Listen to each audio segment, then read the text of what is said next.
Assalamualaikum warahmatullahi wabarakatuh. Kembali lagi bersama saya Kori dari Republik Investor. Semoga teman-teman semua yang nonton video ini selalu diberikan kesehatan dan keuntungan dalam bertransaksi saham. Jangan lupa buat teman-teman yang belum subscribe, silakan di-subscribe dulu channel dari Republik Investor, dan jika bermanfaat, silakan teman-teman share sebanyak mungkin ke semua yang membutuhkan, khususnya untuk trader saham gitu ya. Karena nanti kita akan secara konsisten mengupload video-video sesuai dengan kebutuhan teman-teman semua. Dan kalau misalkan ada request terkait dengan pembahasan salah satu tema ataupun teori, nah silakan komen di kolom komentar agar nanti kita coba bikin satu diskusi ya yang menarik terkait dengan apa yang teman-teman ingin bahas gitu.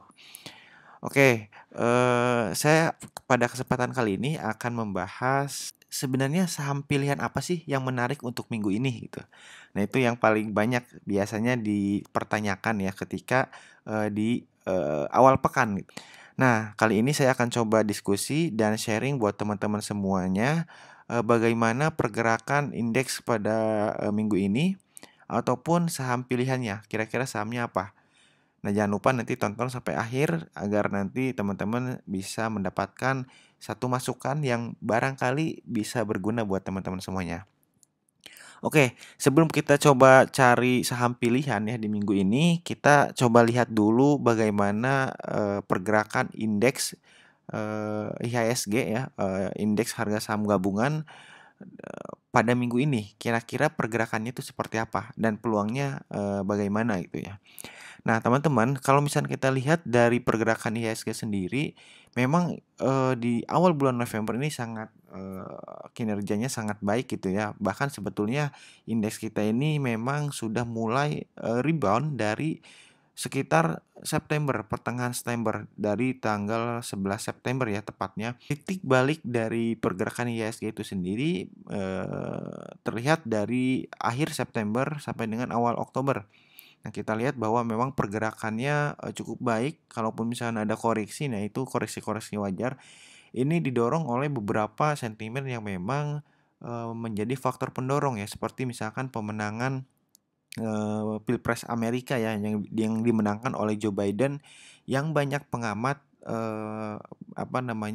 mengharapkan gitu Joe Biden ini menang terkait dengan nantinya gitu ya, ke depannya itu memang secara kebijakannya itu lebih menguntungkan gitu terhadap perekonomian secara global gitu. Karena Joe Biden ini nggak terlalu gencar ya terkait dengan trade war gitu. Nah, kalau misalkan Donald Trump yang menang, nah pasti trade war ini akan berlanjut gitu.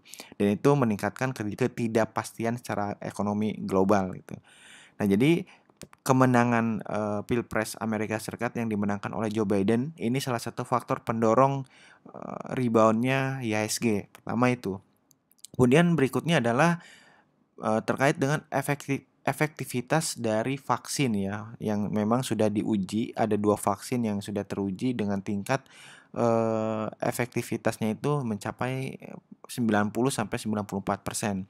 Itu juga salah satu faktor pendorong karena ketika vaksin ditemukan, nah itu akan memberikan dampak yang positif ya terhadap recovery dari ekonomi gitu secara global ataupun untuk Indonesia itu sendiri gitu.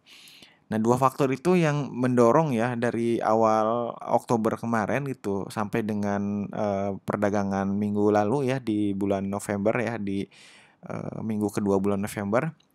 Nah, selain itu juga kalau di lokal sendiri, sentimen yang mendorong IHSG itu adalah dengan adanya Undang-Undang Cipta Kerja ya, kelanjutannya gitu. Jadi setelah undang-undang tersebut disahkan, maka sekarang prosesnya gitu, proses menjalani undang-undang tersebut. Nah, salah satu yang sangat disoroti adalah terkait dengan SWF ya, dana yang memang diperkirakan akan banyak masuk ke dalam negara kita gitu, yang nantinya akan dipakai oleh pemerintah untuk membangun infrastruktur gitu salah satunya ya. Dan karena kalau misalkan kita lihat rancangan APBN di 2021 ini ya dari sektor infrastruktur ini dinaikin anggarannya gitu. Nah, makanya beberapa sektor atau saham yang ada di sektor konstruksi properti itu sangat diuntungkan dan memang pergerakan di minggu kemarin itu cukup signifikan ya. Waskita, kemudian Adikarya, PTPP, Wika, nah itu semua bergerak gitu. Terlepas dari saham properti juga gitu. Seperti misalkan SSIA, ada Demas gitu ya, ada Asri, APLN, nah itu juga semua naiknya lumayan signifikan di minggu kemarin gitu. Nah, itu dari sentimen pendorong IHSG ini untuk refresh lagi ya teman-teman. Jadi kita coba tarik perjalanannya gitu. Apa sih faktor pendorong dari IHSG ini? Nah, untuk saat ini IHSG seperti apa sih gitu? Nah, kalau secara teknikal sebetulnya memang target terdekat itu di 5.600 dan kemarin sudah tercapai. Pada Jumat kemarin indeks harga tertingginya itu di 5.628. Nah, artinya level psikologis 5.600 sudah terlewati gitu. Dan ini memang signal ya harus hati-hati buat investor karena resisten sudah tercapai ya terdekat di tanggal 20 November kemarin gitu ya. Nah, ini jadi satu indikasi bahwa teman-teman harus hati-hati nih. Kondisi IHSG sudah mulai mencapai titik jenuh gitu. Apalagi candle terakhir ini candle merah gitu. Nah, ini sebagai bentuk konfirmasi juga buat IHSG bahwa potensi pelemahannya memang cukup besar. Nah, kita lihat dari indikator RSI juga posisinya udah overbought. Jadi posisi saat ini ada di level 73%. Nah, indikator RSI ini sendiri bisa kita asumsikan sebagai indikator untuk menilai momentum ya. Momentum dari pergerakan satu saham atau satu indeks gitu. Kira-kira momentum pelemahannya itu sampai kapan? Ketika dia sahamnya naik atau ketika sahamnya turun, momentum penurunannya itu sampai berapa gitu. Nah, ini bisa dilihat ya, RSI saat ini ada di level 73% dan sudah mulai menunjukkan adanya crossing ke bawah ya. Nah, ini potensinya sampai ke level 30%. Cukup jauh nantinya kalau misalkan memang RSI-nya balik arah gitu. Nah, secara teknikal sebetulnya kalau misalkan target resistennya ini bisa di level psikologis 5.700. Jadi setelah tercapai 5.600 kalau masih kuat, nah potensinya ke 5.700 terdekatnya. Tapi kemarin pada Jumat kemarin tanggal 20 November ya indeksnya nggak kuat ya, high-nya 5.628 dan ditutup closing sampai 5.571. Meskipun turun tipis gitu ya. Nah, supportnya sendiri kita tarik ya secara teknikal itu ada di level 5.510. Jadi kalau misalkan indeks minggu ini ada pelemahan, paling tidak pelemahan itu harus terjaga di level 5.510. Nah, besok kalau sudah mencapai itu ya ada kemungkinan ada technical rebound lagi dan itu yang pola yang bisa kita harapkan gitu. Jangan sampai bergerak di bawah 5.510. Nanti polanya akan jelek lagi gitu. Jadi sementara support IHSG di minggu ini adalah 5.510 gitu. Ini harus menjadi support yang kuat gitu, harus dijaga menjadi support yang kuat agar polanya tetap bullish gitu ya untuk IHSG. Jadi potensinya ada pelemahan paling tidak sampai 5.510. Nah, itu pergerakan untuk indeks harga saham gabungan.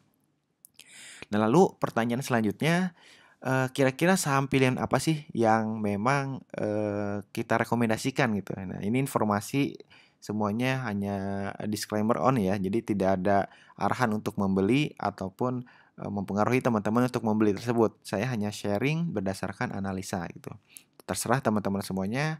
Kalau misalkan dia cukup realistis alasannya ya silakan ikutan dibeli, kalaupun enggak juga nggak masalah gitu. Dan kalau ada diskusi lain silakan komen di kolom komentar. Nah, saham pilihan sebetulnya memang agak sulit ya saat ini karena posisinya itu semua nanggung gitu. Jadi kalau mau masuk udah tinggi gitu ya, indikator juga sudah mulai jenuh. Nah, tapi nunggu juga takut besoknya naik lagi gitu. Nah, ini serba salah sebetulnya posisi saat ini karena penurunan indeks ataupun beberapa saham yang jadi andalan pun juga nggak terlalu signifikan penurunannya gitu. Jadi masih sebatas koreksi wajar. Nah, itu yang menjadi ragu ya, keraguan buat teman-teman gitu. Nah, namun kalau secara teknikal saya melihat ada beberapa yang memang cukup menarik ya. Yang pertama itu kita bisa lihat saham Astra, saham Astra Internasional. Nah, sebetulnya kalau misalnya kita buy laporan keuangan ya gitu ya, memang masih ada penurunan. Tetapi kalau dilihat dari penjualan mobil yang memang bisa apa namanya, ada perbaikan gitu dari kuartal per kuartalnya itu ada perbaikan dan ada peningkatan penjualan dari mobil. Ini tentunya akan menguntungkan untuk Astra gitu di kuartal berikutnya gitu. Dan memang diperkirakan bahwa tahun 2021 penjualan mobil juga akan pulih kembali gitu. Nah, belum lagi dari sektor CPO gitu yang melalui anak usahanya Ali. Kita ketahui bahwa harga komoditas CPO sendiri ini kan naik terus gitu ya. Nah, itu akan jadi hal yang positif juga nantinya untuk Astra gitu. Apalagi Astra ini sudah mengeluarkan produk baru ya untuk penjualan mobil gitu. Nah, teman-teman bisa cek beritanya gitu. Nah, secara teknikal seperti apa? Secara teknikal, kalau kita lihat di sini ada gap yang terjadi di bulan apa namanya nih? Di bulan Maret ya, Maret 2020. Nah, ini ada gap yang lumayan besar gapnya gitu. Dan kalau kita lihat, kita ambil ini sebagai support. Nah, posisi saat ini memang ada di support dari gapnya yang terjadi di bulan Maret gitu ya. Pertama itu secara teknikal. Jadi posisi dari Astra sendiri saat ini ada di supportnya, potensi support. Sebetulnya kalau posisi seperti ini, teman-teman ini kondisinya itu spekulatif buy. Jadi masih ada potensi dia bisa breakdown dari support atau dia mantul. Nah, jadi posisi saat ini sebetulnya kategorinya itu adalah spekulatif buy. Buat teman-teman yang memang suka berspekulasi bisa beli saat ini. Tapi kalau mau teman-teman yang lebih konservatif, mungkin tunggu satu candle hijau baru kita beli gitu. Nah, terserah. Kalau saya sendiri biasanya dibagi dua. Jadi posisi saat ini yang memang posisi spekulatif buy, saya beli 50% dulu. Nanti sisanya kalau sudah konfirmasi dia naik, ya kita coba tambahin lagi. Nah, target terdekat untuk Astra itu di level psikologis 6.000. Jadi masih cukup lebar ya. Kemarin closing 5.725 dan target terdekatnya di area 6.000 gitu. Jadi lumayan teman-teman masih bisa apa namanya untuk mengambil keuntungan gitu dalam jangka pendek ya. Karena ini bisa kita capai mungkin nggak terlalu lama gitu. Antara 5.725 ya ke 6.000 gitu. Nah, kemudian next target si Asra ini adalah di 6.300. Jadi kalau 6.000-nya kuat, breakout, nah selanjutnya di 6.300. Jadi cukup lebar. Jadi teman-teman bisa disimpan ini untuk swing trade juga nggak masalah, untuk day trade juga nggak apa-apa gitu ya. Jadi ini cukup aman. Saham blue chip juga kalau misalkan swing trade bisa dipegang sampai dengan target 6.300 gitu. Nah, saat ini apa namanya? Saat ini untuk saham Astra sendiri closing kemarin itu di 5.725.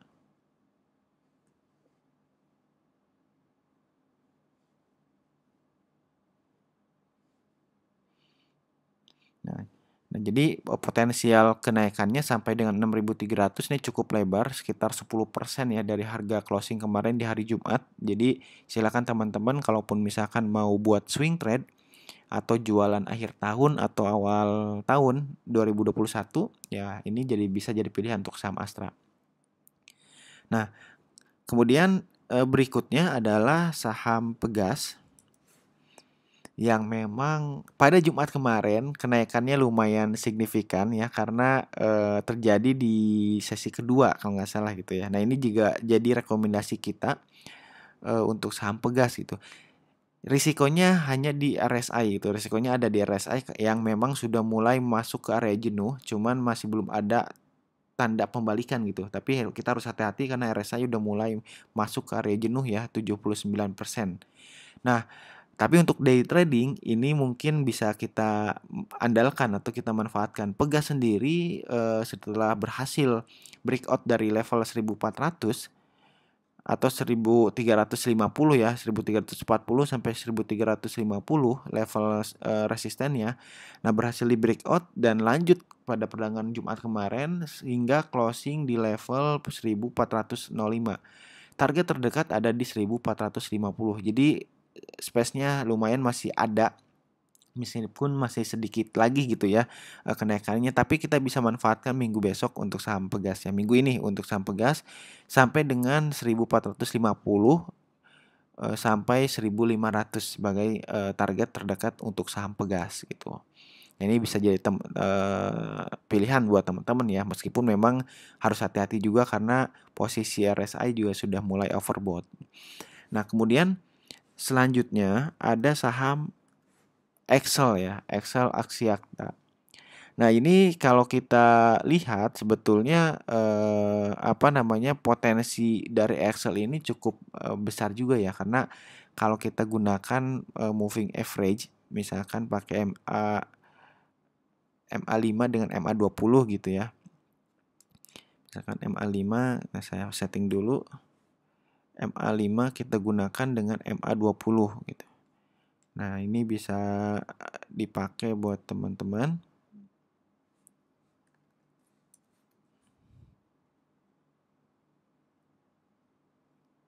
Nah, MA5 dan MA20 untuk saham Excel ini sudah golden cross pada tanggal 10 November kemarin.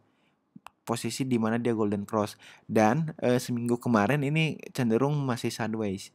Nah, kita tungguin aja gitu, karena ketika dia sudah golden cross, nah biasanya nanti akan melanjutkan gitu kenaikannya, meskipun memang beberapa waktu kemarin gagal ya, setelah golden cross kemudian dia dead cross lagi, turun lagi, dan sekarang golden cross lagi. Kalau ternyata nanti berhasil breakout dari pola sideways beberapa hari ini, nah itu peluangnya lumayan besar. Karena kalau kita lihat historical, ketika dia break golden cross, nah ini peluang naiknya lumayan tinggi. Gitu, lumayan tinggi, dan memang lumayan awet gitu ya penaikannya. Nah, lumayan tinggi. Jadi kita berharap bahwa golden cross-nya ini bisa konfirmasi dan kuat gitu ya sampai nanti ke level terdekat di 2600. Nah, ini cukup jauh karena ketika ada satu saham yang golden cross, memang sih peluang kenaikannya itu lumayan jauh gitu untuk saham tersebut.